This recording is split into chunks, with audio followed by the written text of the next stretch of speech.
there, everybody. Thank you so much for joining us on this special edition of the SPL Express. My name is Colette Wong, and I'm absolutely delighted to be joined in the studio by our regular pundit, Rish Roshan Rai, former player, as well as Gabe Tan, ESPN Asia football editor. Guys, so good to see you.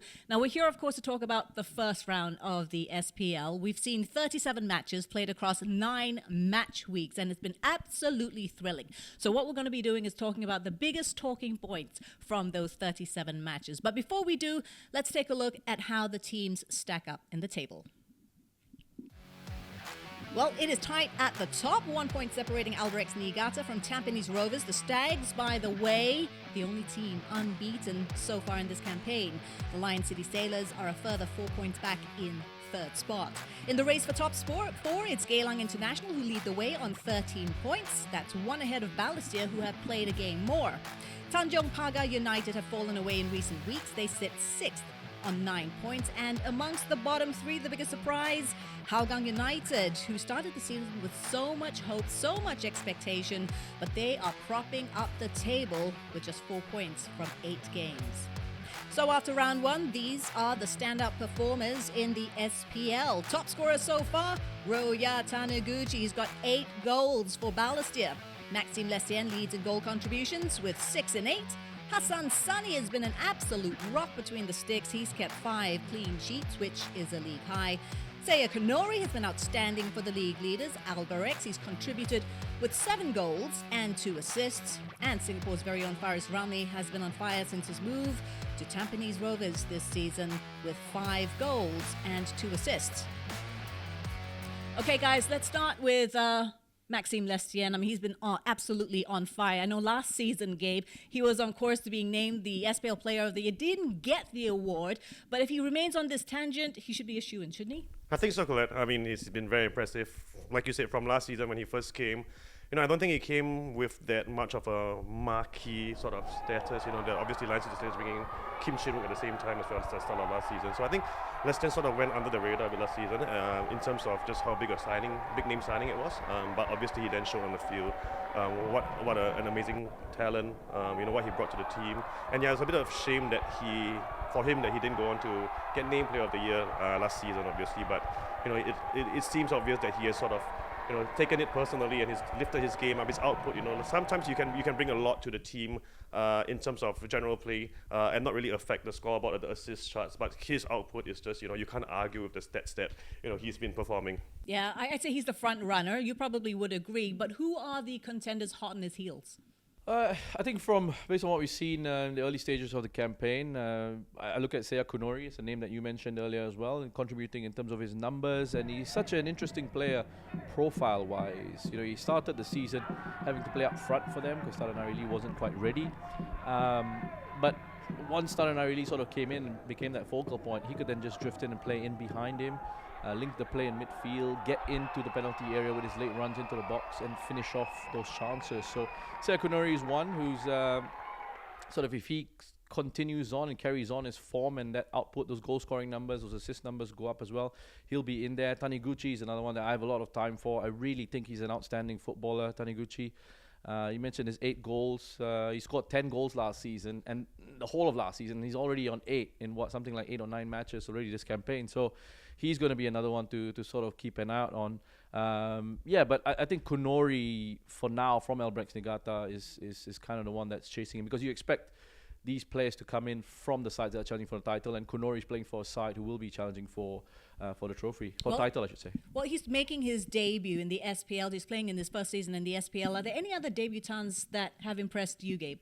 I think, well, given how Albirex consistently revamped their squad, you could easily be the whole team. Yeah, the whole team, or everyone in that starting 11 that have sort of come in from the off season. But yeah, I think sticking with Albirex, sometimes the unsung players in midfield, in central midfield, the ones that don't really score assists that much but really do an integral role. And for me, I don't know about you, Rosh, but Asahi Yokokawa, just obviously having been given the captaincy, playing that linchpin role, he's quite understated. He just goes about his business, and he really does. He has caught the eye for me, as well as Ryo Takahashi. Another one. I like to sort of look at the players that perhaps are in the positions that it may not be that easy to say they've had a good season. So for me, Ryo Takahashi as well has been standout at right back. I think that's a good point, because the point that you're making here, generally when we tend to look at players of the month, or players come the end of the season, it's you look at the attacking players, and I guess rightly so, because they're the ones who make the difference in matches. They create chances, they score the goals, and those are the areas where you look at, because those are the most difficult areas to sort of play and make an impact in. But defensively, on that side of things, you mentioned Albrecht and looking away from the regular guys who score goals. I look at that defense, the likes of Kawachi and Kishimoto in central defense. For them, are a big part of why they've been so steady and why Hassan Sani hasn't had too much to do, I think, this season. But also Riku Fukashiro is someone, and go back to an attacking player who has come in and made a big impact for them. Zlatkovic at Tampines, I think, has been a very big signing for them. He's a newcomer into the league as well. I think he's helped solidify Tampines at the back. He's given them that stability, and he's forming a nice partnership along with Yamashita, and it gives them tactically that chance to play with Glenn Quay further push forward, because Zlatkovic is very comfortable playing on the left-hand side. He can play at left back as well, so he's very comfortable covering those areas of the pitch, and it gives their coach Gavin an added element, tactical element to their game plan overall. So these are some of the players. Hakimi Yazid is another one at DPMM, So that impressive, young man who's been very impressive as well. Okay, let's talk about some of the local players, our Singaporean stars. I mean, obviously, Faris Ramli stands out with his 5 goals and 2 assists for Tampines Rovers. But there have been so many great Singaporean local players who have impressed in the first 8 games. Anyone stand out for you, Gabe? I think firstly, mentioning Faris, obviously returning to Singapore and then having that instant impact. I think it's really sort of eased the burden on Boris, because obviously Tampines were really relying on Kopitovic to be that goal threat, and I think at the start of the season Faris was actually scoring more goals than Boris. So and obviously he doesn't just bring goals, he brings that wing play, that assist. He's really the X factor player. So for me, yes, Faris. But I think one person that's sort of gone sort of under the radar has been Hafiz Noor, just really consistent. He's probably never going to win you a match outright, but he's always going to give you that 6, 7.10 performance and just that consistency. And I think the one more for me has been Ho Wai Loon at Balestier, because he's obviously now playing in a midfield role. I think he's really firmly entrenched in that engine room, and given the captaincy as well. And for me to sort of take your game that next level, not just from your on-field performance, but also as a leader. And I think, trying to get into the national team setup, I think he's still probably going to have to play a wing-back, full-back role for the Singapore national team. But now at SPL level, he's trying to prove that he can be a central midfield player. And I think for me, he's been doing all right. Yeah, he has. I think that's an interesting shout. Ho Wai Loon that you mentioned. He's playing with lots of confidence. He's creating chances for them. He's scoring goals as well. He's making those late runs from midfield and identifying the spaces that he needs to get into in an attacking sense. So that's a good shout. Joel Chew, I think, is another one from Tampines who's been playing well. Going back to Tampines Rovers from the Young Lions, you can see how much of an impact it has on these players. Playing in a sort of proper professional structure, with a coach in there who's familiar with them and a coach that they're familiar with, and they fully understand what's required of them. And then you got Shah, who I think has been really steady in central midfield alongside Kyoga Nakamura. Very stable, those two in central midfield, controlling the game for Tampines Rovers. Lots of other players across the league. I mean, there's so many to mention. Apologies if I haven't picked you out. Just a quick note on Razak, who's another one who's moved from the Young Lions and gotten off to a great start with the Lion City Sailors. 5 goals. I mean, it's great to play as a striker in that team because chances get created for you. There's so many opportunities, but you still have to be there to finish them off. It's a credit to him. Of course, we've got our local goalkeepers as well. Hassan Sani's been incredible. 5 clean sheets. He started the season with 373 minutes without conceding a goal. And then you've got Zarfan, you've got Shazwan as well. I mean, what do you make of the goalkeepers we have? And in the race for the Golden Glove, who do you think is going to clinch it? Well, I think Hassan has to be the favourite. I know we sort of joke that with the Albrecht's defence, you don't really have to do much, but he has. I mean, the key for a goalkeeper is you can be quiet for 89 minutes, but that one moment that you have to actually pull off a top drawer save, Hassan's the man you go for. And he still gets down there at 39, right? He still gets boom, and he makes a save like that at 39, and he's still carrying on. Exactly. So I think it's hard to look past Hassan. But Zarfan, for me, having probably not normally would have been the first choice for Lion City Sailors, but obviously with Izwan out and having to take that step up to that I guess number 1 role for the time being, I think he's not put a foot wrong. So there have been a couple of very impressive goalkeeping performances. Yeah, Zarfan's a fascinating one because last season when he was at Tanjong Pagar, he was top of the league in terms of saves made. Now he's gotten to a title challenging side in Lion City Sailors, and he's top of the league in saves made as well. Now that is not necessarily the best metric to judge goalkeepers, because you need to look at the quality of the chances that they face, the kind of shots that they face, the number of shots that they face. For example, it wouldn't be fair to compare Zafan's numbers to Hassan's numbers or Shazwan's numbers, for example, just because the team in front of them has been so much better, so much stronger. They've not been in those dangerous situations. And also, the type of goalkeeper that they are they able to sense danger earlier and not have to make a save? You know, so just because you don't come up with a save doesn't mean that's not good goalkeeping. You can run out quickly, close down the angles, not have to make a save, but that's good defensive work. That's good goalkeeping in a sense. Are you proactive in that regard? Are you coming out and claiming those crosses? So those are the kind of stats that you can go along with.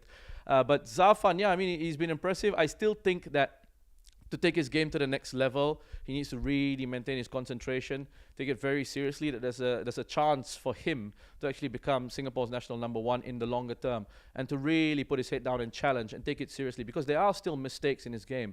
He has to iron them out quickly, because he's a very talented goalkeeper, decent enough with his distribution, something else to work on. Yeah. But his shot stopping is just been absolutely fantastic. Yeah, he is young, so he still has plenty of time to work on that. So those have been the top performers so far. We're going to look at the top headlines now. And as you can see there, top of the list is VAR making its debut in 2023. Also, the Sailors' Nathan Mao, he gets a mention as well. The SPL's youngest ever debutant at 15 years and 5 days old. Boris Kapitovic, he made history too, scoring the latest ever goal in the SPL. It came 15 minutes into stoppage time against Hougang on April the 16th. Khairul Amri became the oldest outfield player to make an appearance this season, 38 years and 22 days. Adam Swandi clocked his 50th appearance in all competitions for the Sailors, and Albirex Niigata's goal scorers have come from 10 different players, which is the most by any team. 6 goals have come from their substitutes. So let's start with point number 1. Roshan, I'll start with you first. The introduction of VAR. It's made its debut in 2023. What have you made of it so far, and has it raised the quality of officiating in the SPL? I think it's helped. I think it certainly has helped. What you want ultimately is the right decision to be made. And I think for the most part, we have come to the right sort of decisions being made in most of the matches. And of course, just like anywhere in the world, any football competition that has VAR, there have been issues and there have been certain things that have needed to be worked on.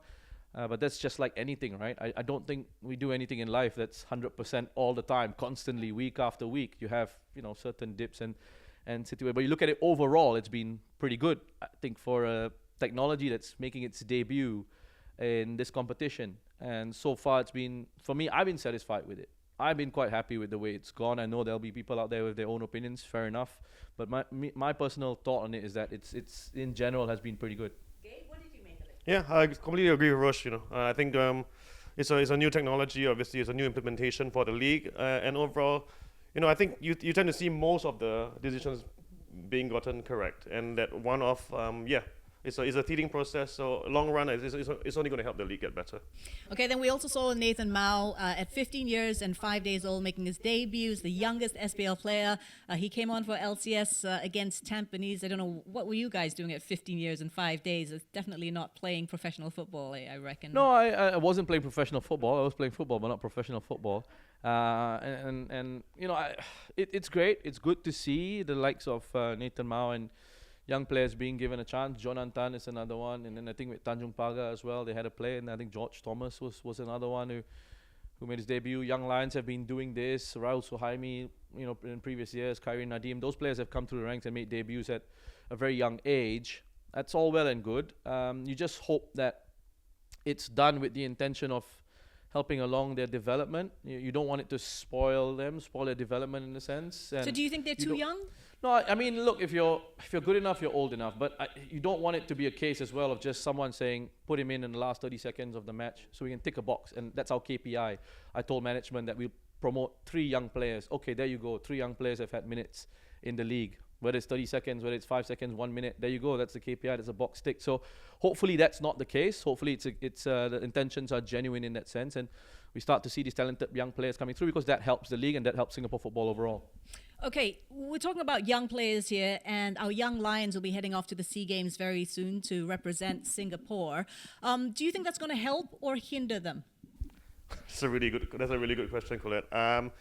The fact that the young Lions have been, I guess, training together for the most part, and then going off to an age group tournament like the SEA Games, obviously with the addition of a couple of club players.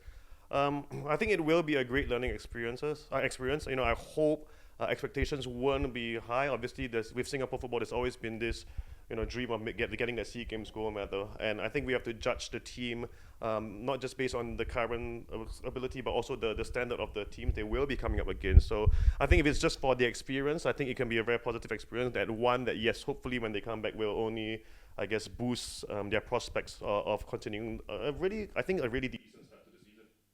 Well, the Young Lions, Singapore's under-23s, they'll be kicking off their SEA Games campaign on May the 3rd against Thailand. So let's look forward to round 2 of the SPL and take note of these games, because these are games involving the top 3 teams.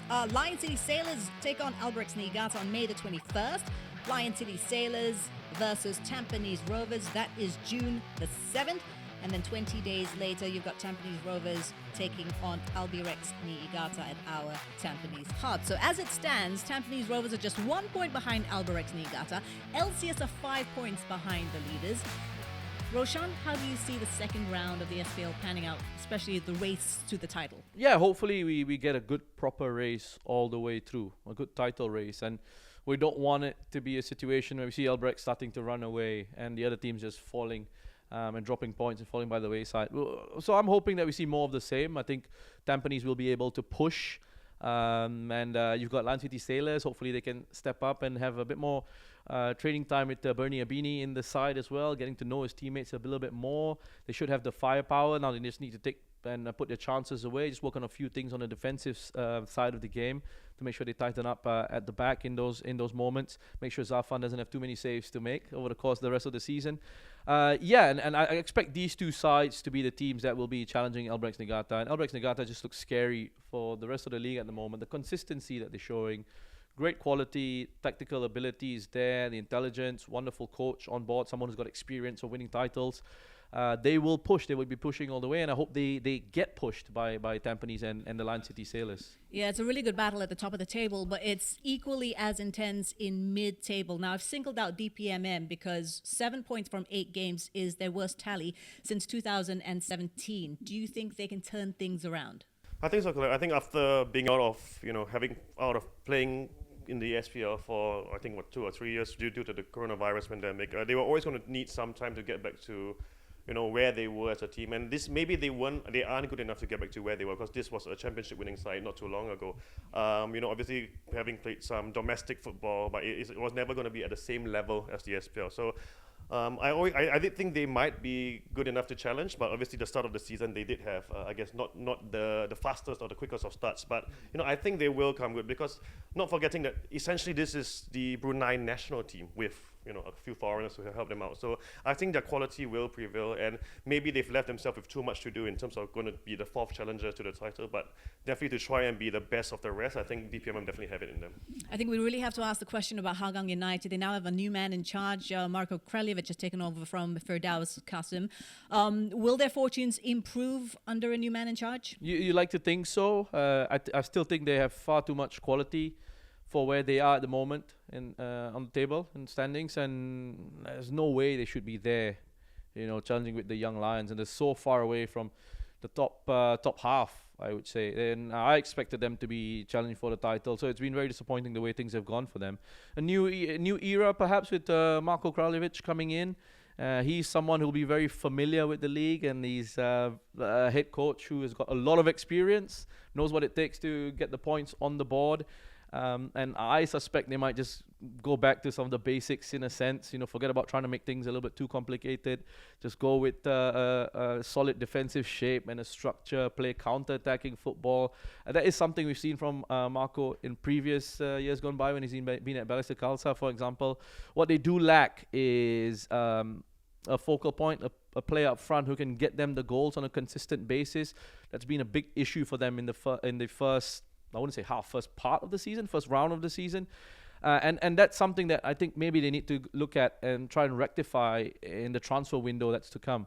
A quick note on Geylang as well. I think they've surprised quite a few with how well they've done so far. They are just in there hanging on in 4th spot. really good semangat, good team spirit. You got players now. They've built up the squad a little bit with the likes of Delwinder, Shafiq Ghani. Ability to just come in and help change things and give them a bit more experience. So they could be one to look out for. If they finish fourth, I think it'll be a great season for Genk. I don't think they're going to challenge for the title, but if they finish in the top four, finish fourth, I think it'll be wonderful for them. Well, Roshan, you've done a really good job in building up the excitement for the second third of the SPL season. We're running out of time, but I just have a quick question for the two of you. Your goal of the season so far, Gabe? Yeah, Tough one. It is. There have been a lot of goals. I've chosen one there had actually probably two candidates from the same game. And that was DPMM's win over Hougang United. And Yura Indra Putra out of nowhere. And, obviously we see strikers and wingers and midfielders scoring lots of screamers. But for me, a defender not known, for the most, I guess, talented attacking ability, for him to have just pounced on that bouncing ball and lashed it into the top corner, I think for me that was a great goal. That's a really good shout, and that was his first goal in something like 6 years of professional football. So he didn't even know how to celebrate. I think he surprised himself at how good that goal was. So yeah, that's a really good shout. I mean, I looked across the league, and you had obviously Voronkov winning the goal of the month. I think it was in March with that top corner effort. And there were a few in that month. But I'm a little bit torn here between Kyoga Nakamura's effort against the Lion City Sailors. From range, he cut across the ball, went into that sort of bottom corner. That was a really, really good goal. And Fukashiro scoring against DPMM. And I think I want to give Fukashiro something here because I think he deserves this consolation this sort of unofficial award in a sense. I'm going to give it to him so far because outside of the boot, top of the box, context of the game. Context of the game, he's in a tough spot now because Nakamura's context of the game was against LCS as well. But context of the game, I think Fukashiro scoring the opener outside of the boot into the top corner. No chance for Haimi Nyaring, who's been very good in goal for DPMM. I think he just takes it for me. Outside of the boot, they're always a little bit special. Although I feel a bit of pain for my fellow lefty Nakamura that I'm not going to give it to him. There you have it. Look, we're going to leave you with even more goals, best goals from the 2023 SPL season. But I have to thank Roshan and Gabe for joining us on the special edition of the SPL Express. And thanks to you for joining us as well. We'll see you when the second third of the season kicks off. That's May the 5th. Till then, bye-bye. Taniguchi! Oh! That crash against the crossbar, they'll get it now! Oh, it's been given! Oh, it has been given! That crossed the line! Taniguchi's shot! Couldn't lift it up to the back though, the shot that's come in, it's gone into the back of the net! Brilliant goal! Took it first time, and the Young Lions are right back at it! Jared Gallagher with his very first in the Singapore Premier League! Shahiran. Nakamura is going to go for it! It's found its way in! Glorious long-range goal from Kyoga Nakamura, and Tampines Rovers are in front. Ball played across to Khairul Amri, and that's the quality we were talking about from Khairul Amri. Shasi, we've said the word poor too many times, but what about that for a finish from the evergreen striker? Aswan inside to Voronkov. Andre Voronkov. Surely he had no angle. Surely he had no backlift. Are you sure? Are you sure?